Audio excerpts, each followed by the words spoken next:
Hi! ఏ రోజైనా డల్‌గా అనిపించి, డ్రౌజీగా అనిపించినప్పుడు మీరేం చేస్తారో కామెంట్ సెక్షన్‌లో కామెంట్ చేసేయండి. నేనైతే అలా డ్రౌజీగా ఉన్నప్పుడు, డల్‌గా ఉన్నప్పుడు ఆ డేని ఒక స్వీట్‌తో కంప్లీట్ చేస్తా అనమాట. ఇప్పుడు నేను చేస్తున్న స్వీట్ మీ అందరికీ తెలిసిపోయి ఉంటుంది ఆల్రెడీ సేమియా కేసరి.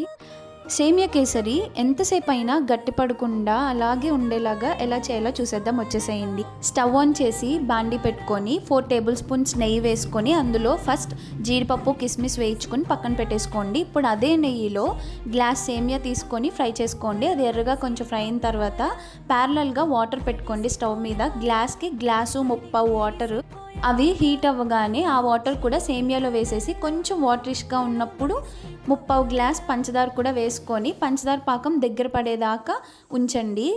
ఆల్రెడీ వేయించుకున్న జీడిపప్పు, కిస్మిస్ వేసేసి 2 ఇలాచీ కూడా వేసేసుకొని 1 మినిట్ ఉంచి స్టవ్ ఆఫ్ చేసేయడమే. ఫుడ్ కలర్ మాత్రం అస్సలు యూజ్ చేయము.